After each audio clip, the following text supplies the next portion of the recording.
시청자 여러분 안녕하십니까? 정오 브리핑을 시작합니다.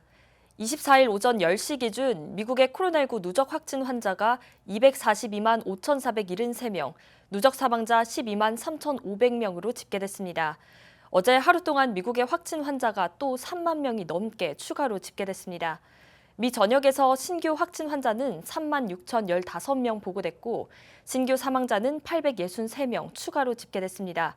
어제 하루 동안 캘리포니아주에서 신규 확진 환자 6,503명이 추가로 집계됐고 텍사스 신규 확진 환자 5,370명, 애리조나 신규 확진 환자 3,593명, 플로리다 신규 확진 환자 3,286명 증가했습니다. 신규 사망자의 경우 델라웨어주에서 69명 증가하면서 일일 최다 사망자 지역으로 집계됐습니다. 조지아주 보건당국의 23일 오후 2시 50분 기준 주내 누적 확진 환자는 6만 7,678명, 누적 사망자는 2,688명으로 집계됐습니다. 24시간 새 확진 환자는 1,750명 늘었고 사망자는 40명 늘었습니다. 신규 확진 환자 1,750명은 코로나19 바이러스 확산 이후 조지아주 신규 확진 환자 최고치입니다. 어제까지 신규 확진 환자 기록이 1,500명을 넘어간 건 두 차례뿐이었습니다. 지난 4월 7일 신규 확진 환자 1,598명을 기록했고 6월 20일 신규 확진 환자 1,552명을 기록한 바 있지만 신규 확진 환자 1,700명대는 23일 집계가 처음입니다. 조지아주는 미국 50개 주 중 팬데믹 이후 가장 먼저 경제 개방을 실시했습니다. 지난 4월 24일 단계적 경제 개방이 시작됐고 자택 대피력은 4월 30일 해제됐습니다. 그래프에서 보이다시피 조지아주의 확진 환자 그래프는 경제가 재개된 이후 감소세와 증가세를 연이어가다가 최근 들어 폭증세를 유지하고 있습니다. 주 내에서 현재까지 87만 4,123건의 코로나19 테스트가 진행됐습니다. 이 중 8%가량이 확진 판정을 받았습니다. 다음은 카운티별 집계입니다. 귀넷 카운티 확진 환자의 경우 전날보다 229명 증가한 6,636명, 사망자는 163명, 풀턴 카운티 확진 환자의 경우 전날보다 180명 증가한 5,885명, 사망자는 302명, 디켓 카운티 확진 환자의 경우 전날보다 251명 증가한 5,042명, 사망자 166명으로 집계됐습니다. 이렇게 미국 내 코로나19 확진세가 급증하고 있는 가운데 보건수장들이 트럼프 행정부의 정책 기조에 반기를 들고 나섰습니다. 경제 개방 이후 어떤 주도 정부가 제시했던 공중보건 모델로 옮겨가지 못했다는 겁니다. 로버트 레드필드 CDC 국장은 미 하원 에너지 통상위원회가 주최한 청문회에 출석해 코로나19 사태가 빚어지면서 미국 공중보건에 대한 만성적인 투자 문제가 드러났고 공공의료의 망가진 시스템을 고쳐야 할 때라고 말했습니다.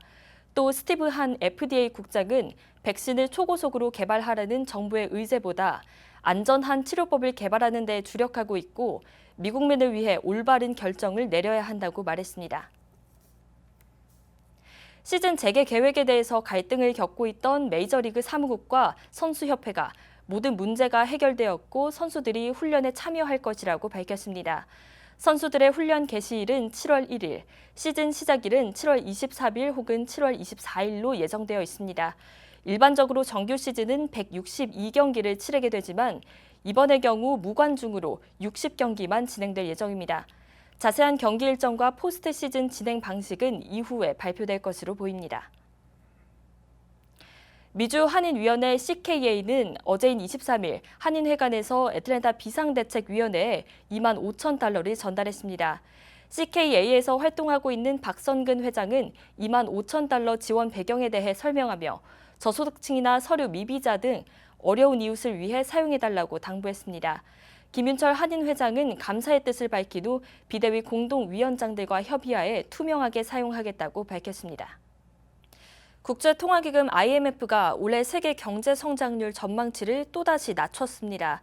올해 세계 경제 성장률 전망치는 마이너스 4.9%로 지난 4월에 발표한 전망치인 마이너스 3%에서 1.9% 감소한 수치입니다.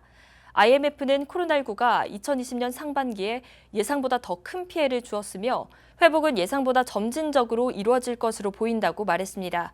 한편 미국의 경제 성장률은 마이너스 8%의 감소가 예상되고 있습니다. 남부 연합 문양이 들어간 주 깃발에 대해 교체를 요구하는 목소리가 높아지고 있습니다. 남부 연합기는 미국 남북 전쟁 기간에 노예제 존치를 주장한 남부군이 사용한 깃발입니다. 남부 연합기가 인종차별과 연관된 역사적 상징물로 여겨지고 있기 때문에 교체를 요구하는 목소리가 높아지고 있는 것으로 해석됩니다. 대형 유통체인인 월마트는 남부 연합기 문양이 들어간 미시시피주 깃발을 매장 내에서 더 이상 진열해두지 않겠다고 밝혔습니다. 6.25 한국전쟁 발발 70년을 맞아 제1회 전세계 온라인 포럼이 오는 25일 오후 5시부터 열립니다. 행사 주최 측인 샌프란시스코 코리안 센터는 이번 포럼을 통해 한국 전쟁 이후 70년간의 한국 역사와 문화를 알리는 기회가 될 것이라고 밝혔습니다. 또한 이번 행사는 사상 처음으로 전 세계 유튜브로 생중계되는 미국의 한국 전쟁 기념 행사로 사전에 수집된 자료들을 바탕으로 한국 전쟁의 실체를 알리고 참전자들과 그들의 후손들이 만드는 우정의 자리가 될 것이라고 강조했습니다. 이번 포럼은 영어와 한국어로 진행될 예정입니다. 존슨앤존슨사는 미주리 항소법원으로부터 자사의 베이비 파우더를 비롯한 활석 함유 제품을 사용하다가 난소암에 걸린 여성들에게 21억 달러를 배상해야 한다는 판결을 받았습니다. 항소심 재판부는 1960년부터 작성된 기업 내부 문서에서 존슨앤존슨사가 해당 제품에 성면 성분이 함유되어 있다는 것을 인지하고 있었음에도 불구하고 해당 제품을 황금알 등의 긍정적인 이름으로 불러왔다는 점을 지적했습니다. 존슨앤존슨사는 판결에 불복하면서 대법원에게 이번 판결에 대한 추가 검토를 요청할 것이라고 밝혔습니다. 이상으로 정오 브리핑을 마칩니다. 시청해주신 여러분 고맙습니다.